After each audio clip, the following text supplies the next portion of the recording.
Bem, chega agora segunda-feira, a gente tem a marca registrada de toda segunda ter muita diversidade e ter saúde também.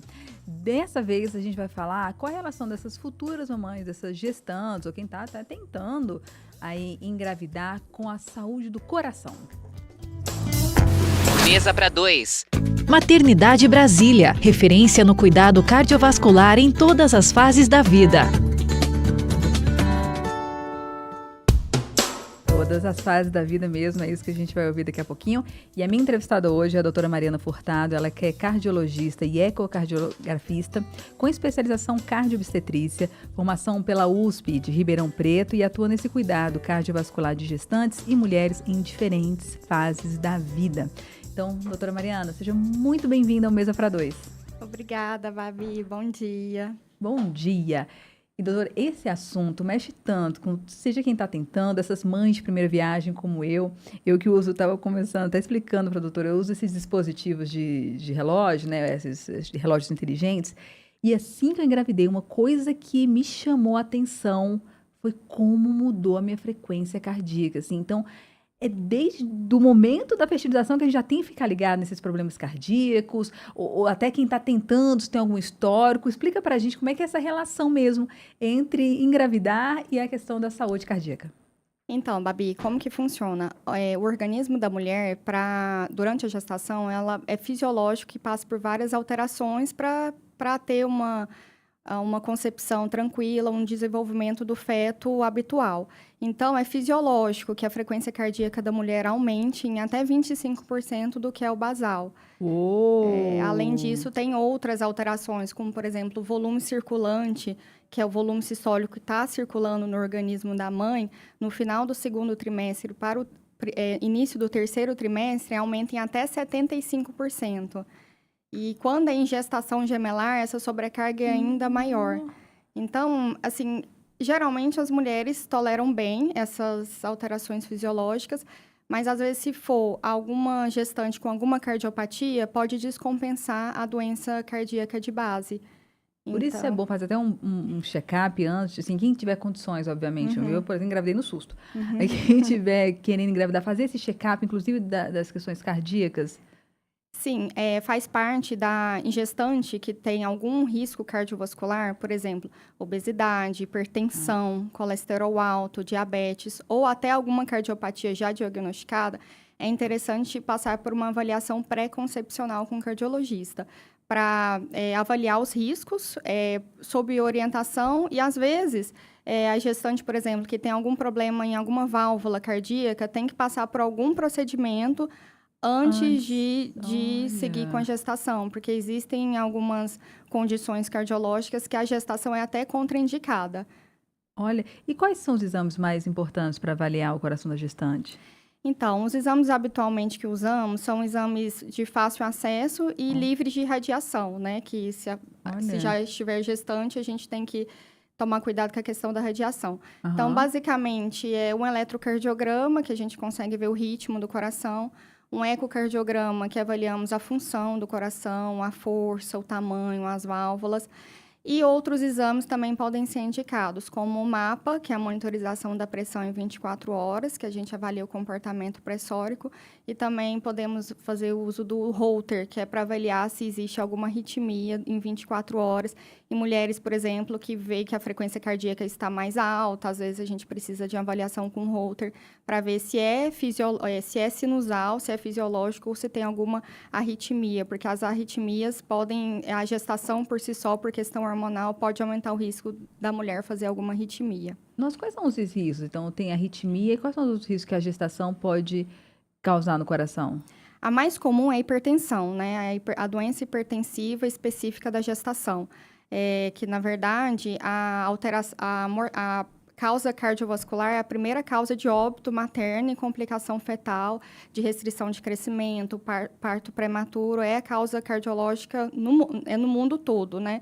Então, a hipertensão é a que a gente tem que cuidar mais. Na verdade, assim, são duas classificações. As mulheres que já têm alguma cardiopatia antes da gestação, que a mais comum é doença na válvula do coração. Perfeito. E as doenças que são desenvolvidas na gestação, por exemplo, a hipertensão gestacional. E é um pouco assustador pra gente. Eu tive na primeira, na segunda gestação não, mas eu sempre a impressão, assim, às vezes eu sou até impedida de doar sangue, porque, sei lá, 8/6, é uma pressão muito baixa. Eu levei um susto na gestação, na 37ª semana, por ali, um 15 por não sei o quê. Eu falei, meu pai eterno. Você vê, o fato de a gente ter tido pressão baixa a vida inteira não isenta a gente de estar acompanhando exatamente por conta desses riscos, né, doutora? Geralmente a hipertensão na gestação acontece depois da 20ª semana de gestação. Só que existem prevenções que a gente consegue fazer no primeiro trimestre. Tanto exames de rastreio, quanto exame de ultrassom, quanto exame de sangue, que a gente consegue estimar gestantes que vão ter hipertensão na gestação e risco de pré-eclâmpsia.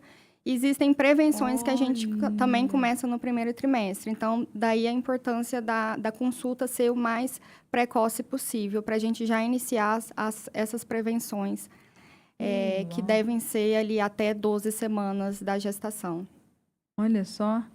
E é por isso que você falou, são diferentes, é cada caso um caso, e a importância da prevenção, como mais uma vez, né, doutora, se não adianta você esperar ter ou uma dor de cabeça muito súbita, ou ver o que eles falam, né? Ver as estrelinhas para você começar a buscar o médico nesse primeiro trimestre, como é essencial para evitar lá na frente. Isso mesmo. E as alterações cardiológicas estão cada vez mais comuns no nosso dia a dia. A tendência é aumentar por várias questões, né? As mulheres estão engravidando mais tarde por questão de mercado de trabalho, né? Então, é muito comum a mulher gestar depois dos 35, 40 anos. Isso acaba carregando algum risco cardiovascular, seja hipertensão ou algum infarto prévio, arritmia. E também a cirurgia cardíaca evoluiu muito, né? Então, antes, mulheres que não nasciam com alguma cardiopatia congênita, vão viver por décadas e bem, porque fizeram a correção dessa cardiopatia e vão chegar à idade fértil, né? E acabar engravidando.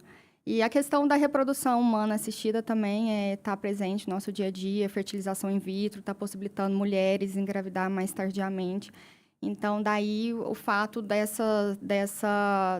estar aumentando a incidência de doença cardiovascular em mulheres em idade fértil e na gestação. Maravilha. As mulheres hoje que tiveram alguma complicação, você falou que são poucos os casos que as mulheres têm algum problema cardíaco, são aconselhadas, inclusive, a não engravidar? Existem as indicações, as contraindicações à gestação, mas é possível a gestante que tem alguma cardiopatia, a depender do grau, se tiver um acompanhamento com uma equipe multidisciplinar, que se envolve um obstetra, especialista em gestação de alto risco e também cardiologista, para poder seguir durante toda a gestação, fazer todas as prevenções possíveis, definir via de parto, né? A depender da cardiopatia, a gente não consegue evoluir com um parto normal, vaginal. A anestesia também interfere nessa questão do parto, e essas complicações se estendem no pós-parto também, na fase do puerpério. Mas é possível sim, desde que tenha um acompanhamento especializado. E por fim, essas alterações vão até quantos meses depois que a mulher teve o bebê, né? Porque a primeira foi essa pressão alta que eu tive, depois o bebê nasceu, voltou tudo ao normal, depois de uns 6 meses. E no meu segundo filho, foi curioso que, assim, gente, eu subi uma escada, minha frequência cardíaca, e lá parecia que eu tinha que ir numa maratona.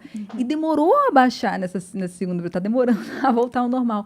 Quanto tempo, mais ou menos, essa mulher também precisa ter esse acompanhamento depois que o bebê nasce? Esse acompanhamento cardíaco, caso detecte alguma coisa ali que não está no padrão? O organismo da mulher volta à questão cardiovascular, ao seu basal, depois de 12 semanas. Mas legal. Pode ser que a gestação seja um gatilho para ela ter hipertensão para o resto da vida, né? Estudos mostram que mulheres que têm hipertensão na gestação, elas tendem a ter maior chance de hipertensão crônica. Então, talvez o acompanhamento é por um período indeterminado. Então, olha, gente, vamos lá, todo mundo ter atenção antes, durante e depois dessa relação muito especial, né, entre gestação e coração. A gente conversou com a doutora Mariana Furtado. Doutora Mariana, muito obrigada pelas explicações, por esse bate-papo aqui no Mesa para Dois. Obrigada, Babi. Foi um prazer estar aqui com vocês.